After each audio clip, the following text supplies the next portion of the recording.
Welcome back. I'm Jacob Rees-Mogg, and I'm delighted to be interviewing Allie Orgen this afternoon. Allie is politically involved, is a student, a senior at Yeshiva University, and has been actively involved in the American Israel Public Affairs Committee. Allie, welcome.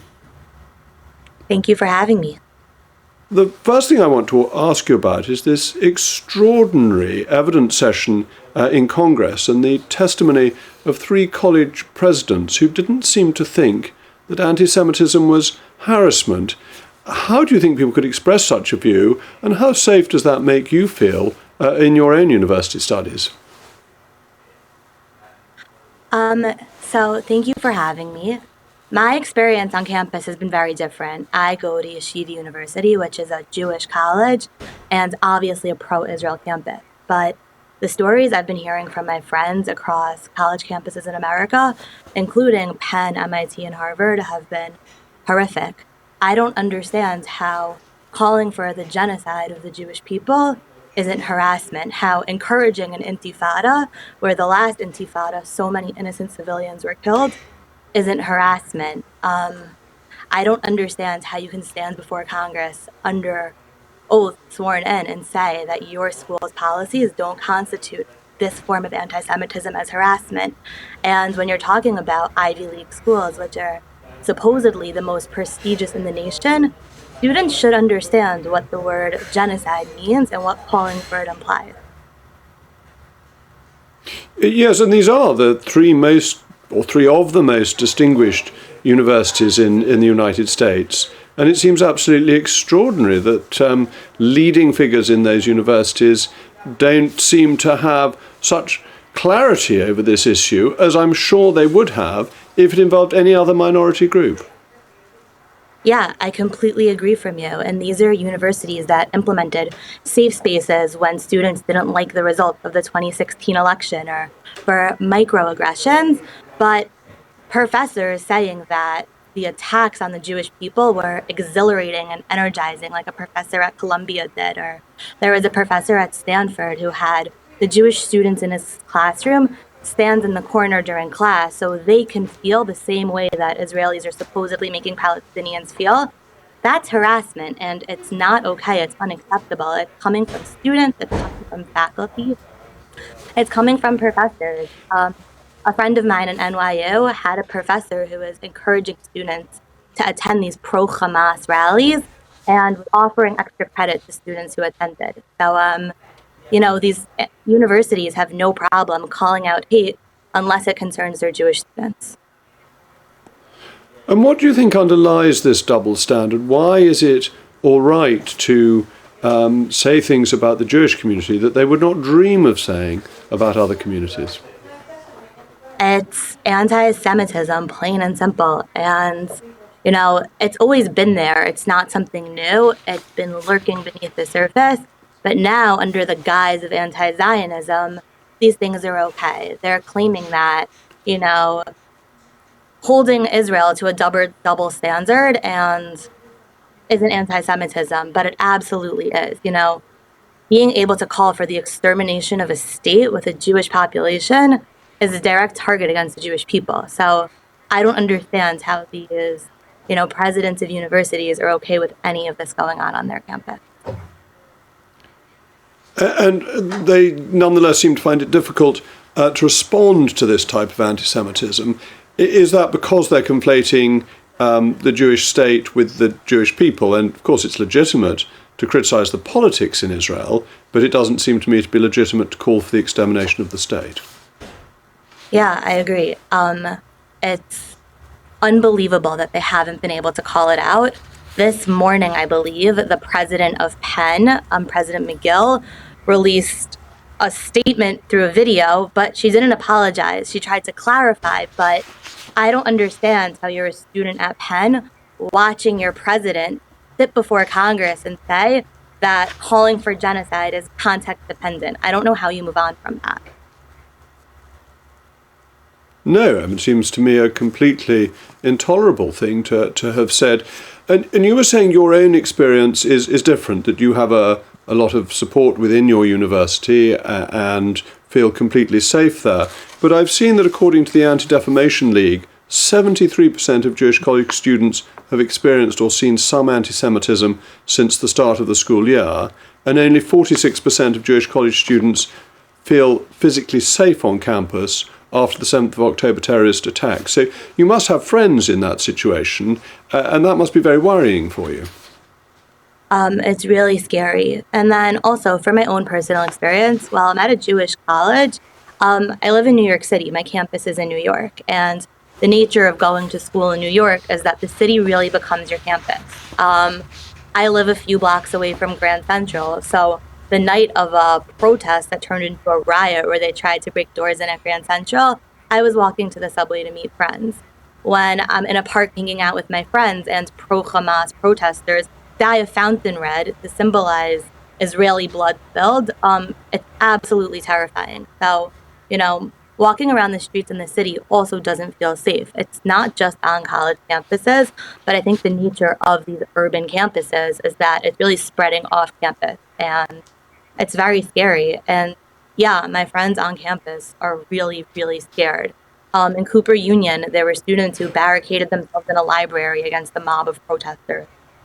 So the stories I've been getting from my friends are really concerning. And this seems very surprising because New York City, the United States, has always been such a close friend of the State of Israel. What was the level of anti-Semitism before the 7th of October? Is that what seems to have triggered it? Or has it been there all along, underlying people's attitudes but unspoken? I think it's always been there, and I think they're able to right now use the guise of anti-Semitism to really just show that the guise of anti-Zionism, to really show the anti-Semitism that's beneath the surface. But when you have a member of Congress publicly, exclaiming "from the river to the sea," which is a genocidal chant, that's inspiring Americans to follow suit with her. And it's insane that an elected member of Congress is calling for the genocide of the Jewish people, and people are supporting her for that. But on the flip side, we really have seen a lot of support from our elected officials. Me and a team of students from Yeshiva University led a trip last week to Washington, D.C., really to thank the members who have been standing with us. We met with over 30 members of Congress. We heard from Rep. Richie Torres and Rep. Dan Crenshaw, who have been incredible voices of support during this time. And as we saw in the hearing yesterday, despite the fact that these presidents couldn't call out anti-Semitism on their campus, Congresswoman Elise Stefanik really stood up for us. And there is something comforting in the fact that there are, members of our government who really, really are standing with us. The Senate unanimously passed a bill supporting the state of Israel right when this happened 2 months ago.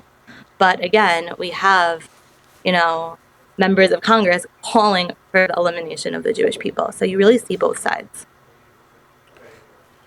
Yes, and in the United States, you've got a great protection for free speech in the First Amendment, and that is a pretty much absolute protection. How do you feel that affects this debate? And do you think there is more that can be done in legislative terms to protect people from anti-Semitism that doesn't impinge on the protections of free speech? Well, hate speech isn't protected speech in America. And I think there's something very different in terms of like an on-college campus policy between a student writing an op-ed saying why they think, Palestinians deserve our support. And of course, the innocent Palestinian civilians deserve our support. It's not a war of Israel versus Gaza or Israel versus the Palestinians. It's Israel versus Hamas, which is designated as a terrorist organization. And Hamas isn't only hurting Jewish people, they're hurting innocent Palestinians. They're using them as human shields. So it's in the Palestinians' interest and in Israel and the Jewish people's interest to eliminate Hamas. So there's nothing wrong with saying you're pro-Palestine in that sense. But when you're screaming at Jewish students and yelling at them that you want an intifada, when many of us have relatives, friends, family members who were killed in the last intifada in the early 2000s, it's absolutely terrifying, and it's harassment on campus. And do you think that the very recent events, particularly the congressional hearing and the college president's answer, has highlighted an underlying anti-Semitism and that because it's now been highlighted, there's a chance that it may be reduced, that once people know that this is going on, they have a greater opportunity to reject it, and it's sort of brought it out into the open more since the 7th of October. I hope so. I really do. I hope that this also serves as a lesson for all of the other presidents across America who might not be having these crazy flare-ups on their campus, but who should understand that their Jewish students are afraid, they feel targeted. But also, following October 7th, it was a holiday for me. So I was only getting pieces of news and very slowly until I was able to turn my phone on 2 days later and really understand how horrific it was. And Hamas didn't go through any effort to hide what they were doing. They live streamed it onto social media. So it shouldn't have taken 2 months in a congressional hearing for people to understand that it was wrong. It was right there, right away. And the fact that these protests on campuses went on for 2 months after there were videos live streamed of Hamas terrorists beating elderly women, kidnapping babies, and the fact that there were people on college campuses supporting this for the past 2 months, and it only came to a hearing now, is really concerning. But I do hope that moving forward, it was brought more to the light and people understand the extent and the significance. And I hope would then be able to stop it. Do you think it's had any political influence? Because although your president is a Democrat and has been very strongly supportive of Israel, most of the supporters of Palestine and bordering on supporting Hamas seem to come from the left rather than the right. Has that had any effect on political affiliations and potentially on the presidential election next year? I mean, I hope so. I think that there have been members on the left who have been very strong throughout the entire process. But the fact that I think it was only 22 Democratic members of Congress voted to censure Rashida Tlaib, who has been calling for the genocide of Israel, is incredibly concerning. And while President Biden's been very supportive since October 7th, I think it's also important to look at policies prior to October 7th and his administration's approach to Iran, who is, a world state sponsor of terror. I think you have to also look at policies that led up to this. The majority of my friends... And that's a key point, isn't it? I think so. I think that it's very... That Iran's influence is fundamental, that Iran has a strong influence and obviously finances Hamas, and that there has been a weakness towards Iran since President Trump left office.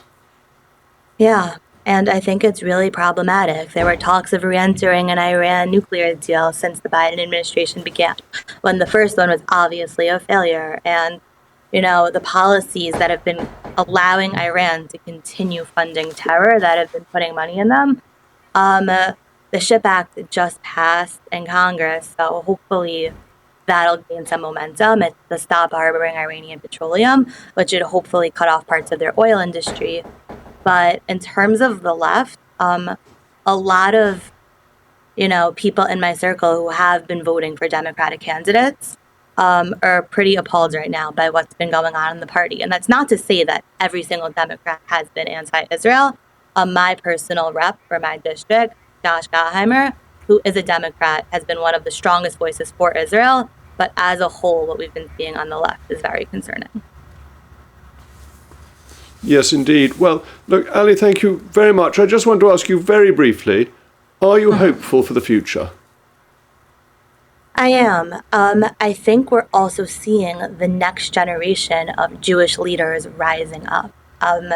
My friends who are on campuses who just went to get their degrees and things unrelated to politics have now become very informed, very active, very aware, and they're stepping up and making a difference. Seeing the student-run initiatives in the past 2 months, I think, has been one of the most inspiring things, how students have been able to mobilize and do productive things. The pro-Israel supporters aren't breaking into Grand Central. They're not rioting. They're not destroying. They're not painting the White House fence red. They're starting initiatives. I go to Yeshiva University. Students just ran a mission to Israel to help.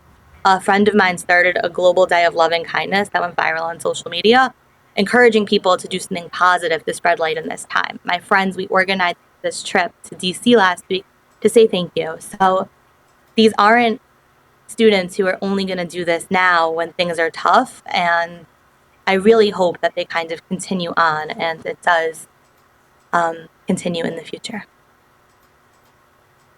Excellent. Well, Allie Orgen, thank you so much for joining me for this very important discussion. And I hope that what you're trying to achieve is successful, because anti-Semitism is a great wickedness, as we know from our history. Thank you. Thank you for having me.